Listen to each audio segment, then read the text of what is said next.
Her name is Chisom. She's 22 years old. She sells recharge cards from a small wooden table outside a phone repair shop in Buse 2, Abuja. Every morning, she walks 40 minutes to that table because she cannot afford the bus fare, and the bus route near her house has been erratic since the last road maintenance contract went abandoned. Last Tuesday, before she opened her table, she joined a queue at the INEC voter registration center 3 streets away. She had been there 4 times in 3 weeks.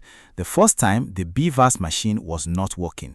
The second time, the power went out. The third time, she was told to come back the next morning. On the 4th visit, she got her registration slip. Yesterday, July 10, 2026, was the last day of INEC's continuous voter registration for 2027. Chisom got her registration in under the wire. She now has a number that connects her to a polling unit in her constituency.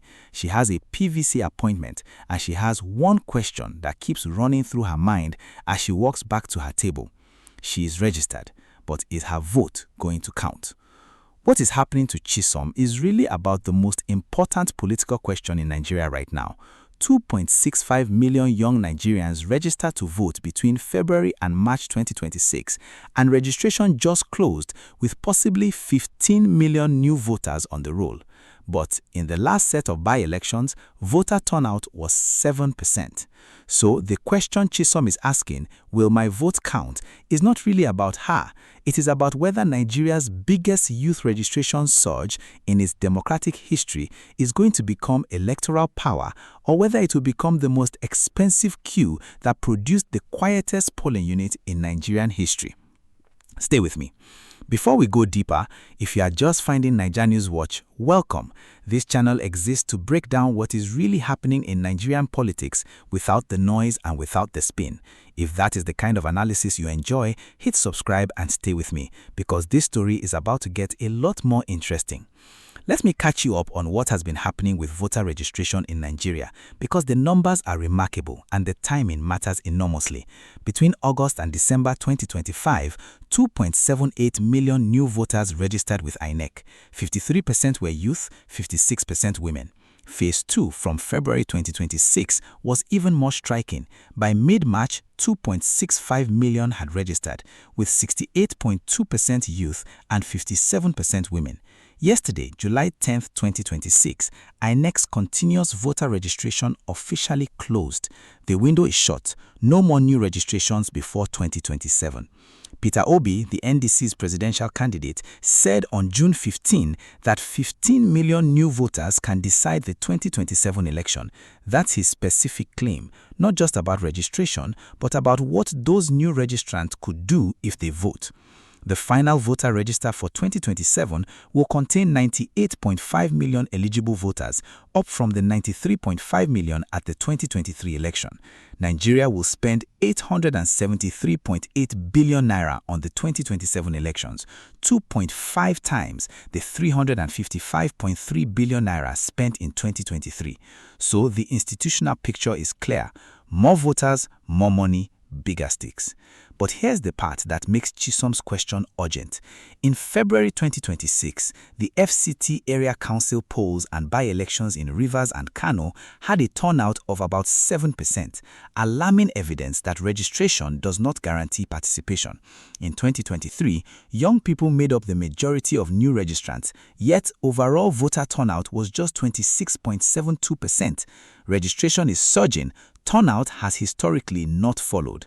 Understanding why and what is different about 2027 is what this video is about. Let me explain the rules that govern what Chisom and millions of young Nigerians like her are navigating, because the institutional structure of Nigerians' elections shapes whether registration becomes votes. The PVC requirement. To vote in 2027, you must have collected your permanent voter's card, not just registered. Registration gives you a number.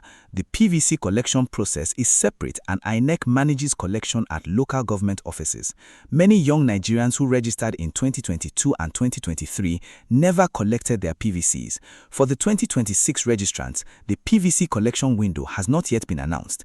The Obedient Movement statement urgently urged Nigerians to take advantage of the registration that ended July 10. The PVC reminder will come next. The polling unit assignment. When you register, you are assigned to a specific polling unit, often the one closest to your registered address. If you move, as millions of young Nigerians have, from their hometowns to cities for work or university, your polling unit may not be where you live. On election day, you must vote at your assigned unit.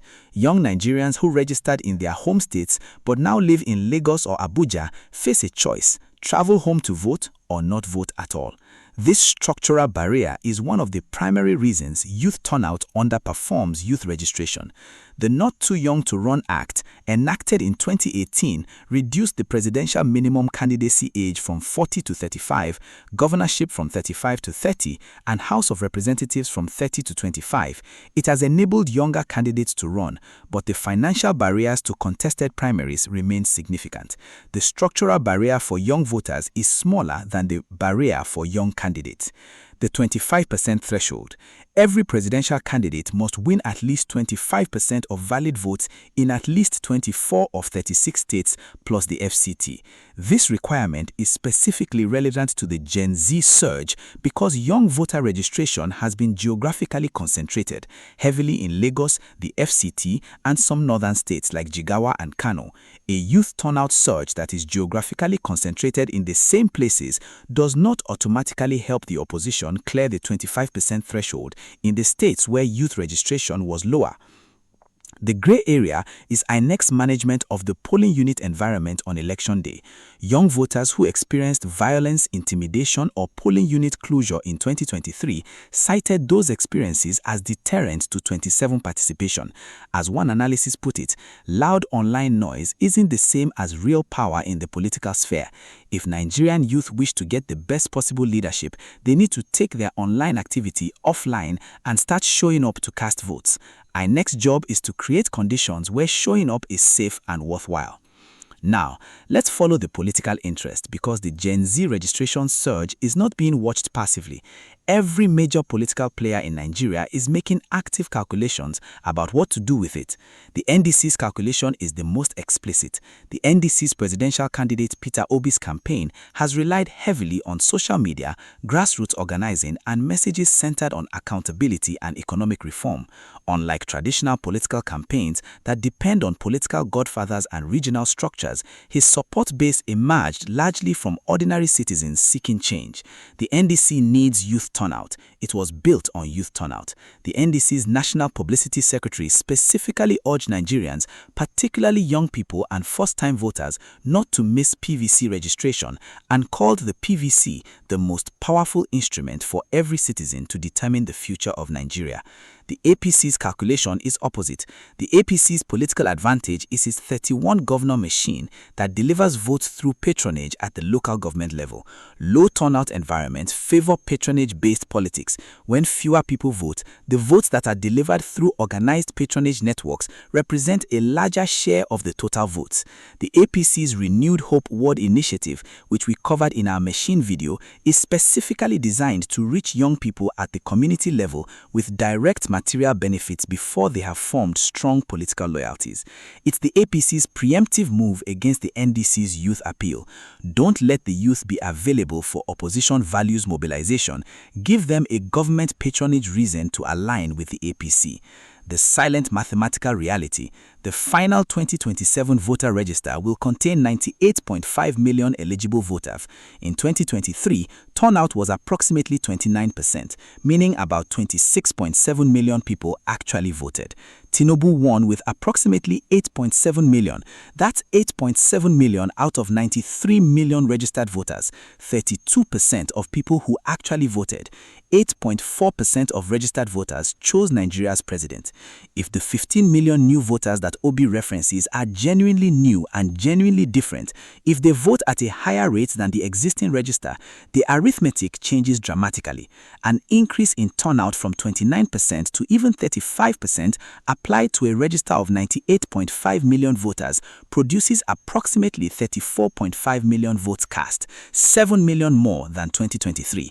That additional 7 million is the prize that every political player is chasing. Now, if what I just laid out surprises you, drop a comment below. I want to know your take before we get to the part that changes the whole picture. And here's the part that changes the whole picture. The contradiction that shapes Nigeria's youth electorate appeared in a single registration queue, a pool between participation and exit, between faith in the ballot and hope in living.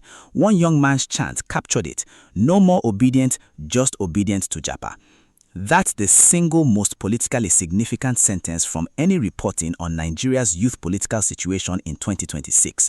Not the 2.65 million who registered, not the 68.2% youth share, the young man who said he's done with political participation and is choosing emigration instead. The Japa phenomenon, the wave of skilled emigration from Nigeria, is not a neutral phenomenon. It is politically directional. The young Nigerians most capable of sustaining a values-based political opposition, educated, digitally connected, economically frustrated, but still engaged, are the same young Nigerians for whom the exit option of Canada, the UK, or Australia is most accessible. Every skilled young Nigerian who japas is a voter who does not show up in January 2027. And the conditions producing Japa: 63% poverty, collapsed electricity, 1,500 naira fuel, are not improving. The registration surge tells you young Nigerians are trying. The Japa surge tells you some of the same young Nigerians are giving up. Whether January 2027 sees the registration surge produce a genuine turnout surge depends on which of those two forces is stronger in the second half of 2026. Let us bring this back to Chisom. Chisom stood in a queue 4 times to register.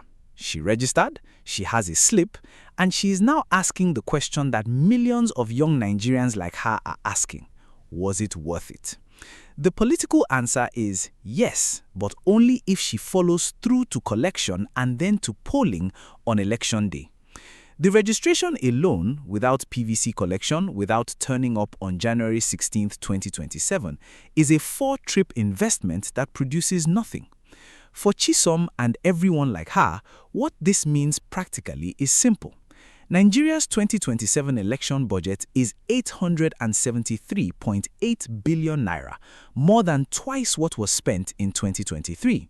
Some of that money is going to polling unit infrastructure, BVAS machines, and result transmission systems that should be more reliable than in 2023.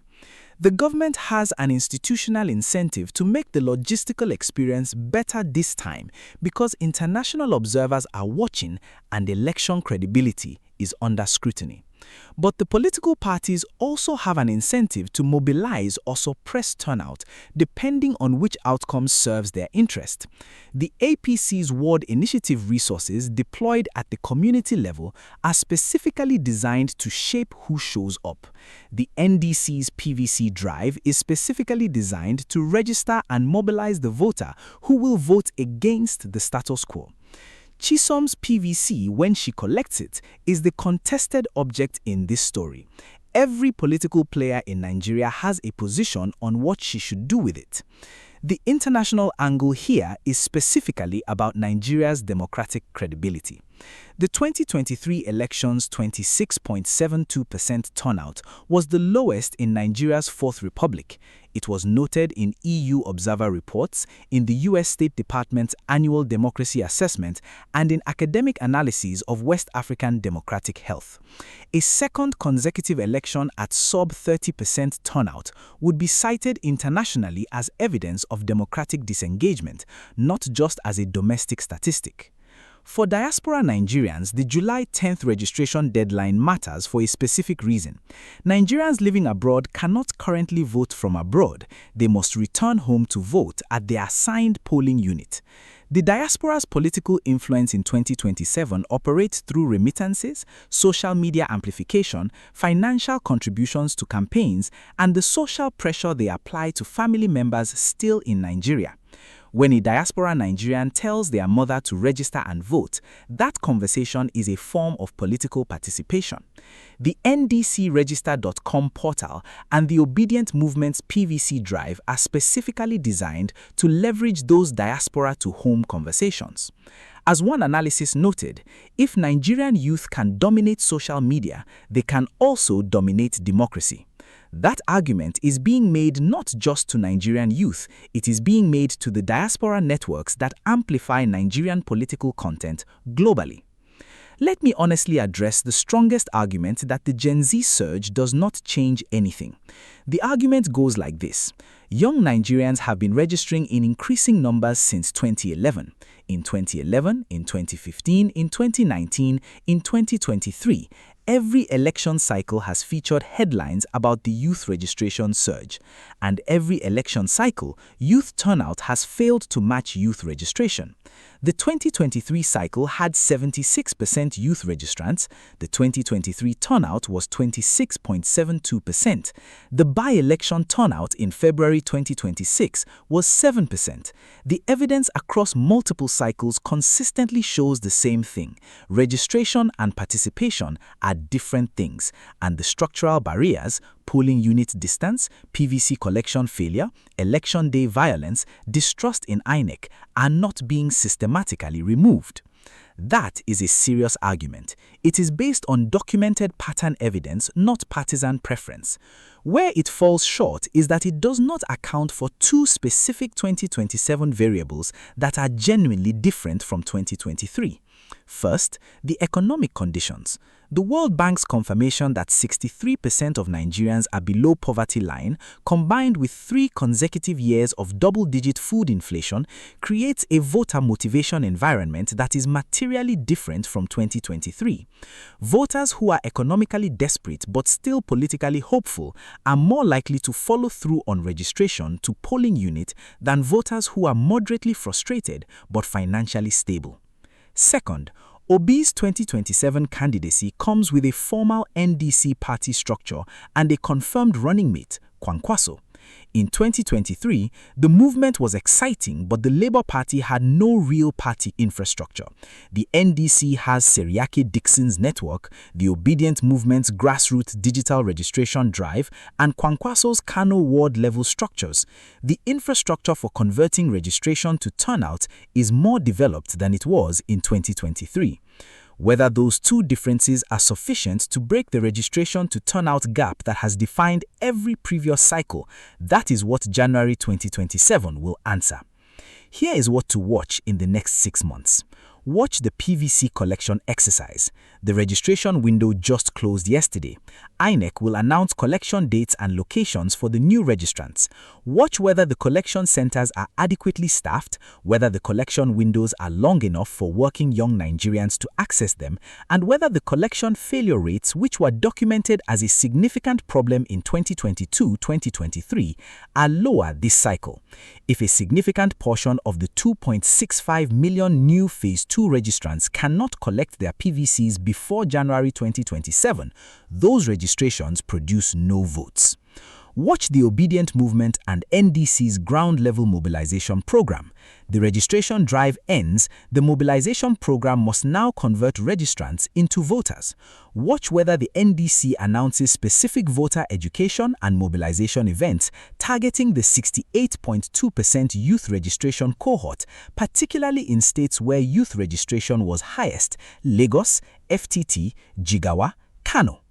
Watch whether the APC's ward initiative increases its reach in the second half of 2026. If the government deploys additional resources through local government channels to young registered voters in high registration areas, offering tangible services, palliatives, or youth employment programs, it is specifically trying to neutralize the NDC's economic grievance argument before election day. Watch FAC allocations to local government and any new government youth program announcements as electoral intelligence. Watch the Ekiti and Osun governorship elections, June 20th and August 15th, as youth voter turnout proxy tests. Both elections are in APC-governed southwest states. If youth voter turnout in those elections exceeds the 7% FTT by-election baseline, it signals that the 2026 registration surge is beginning to translate to participation. If it remains at 7 to 10%, the registration surge may again not produce the electoral shift. Worst-case scenario, PVC collection failures reduced the effective 2.65 million new registrant pool by 30 to 40%.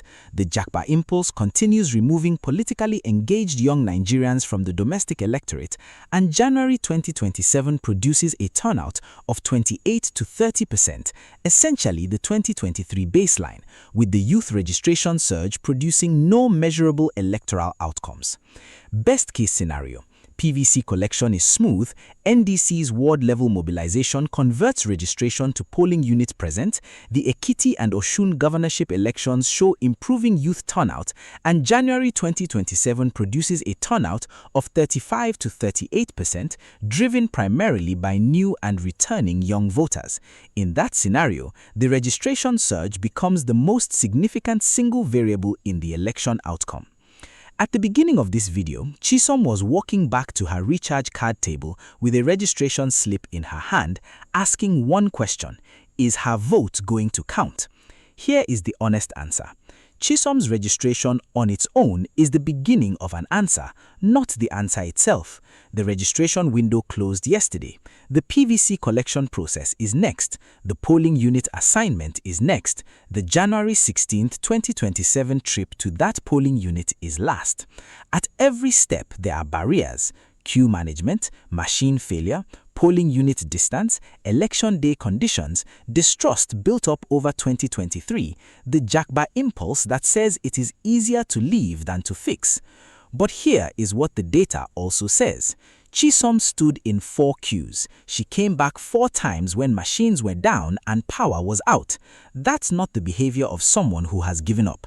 That's the behavior of someone who is willing to fight for access to a system that keeps making access hard. 2.65 million people did what Chisom did. They came back until they got through.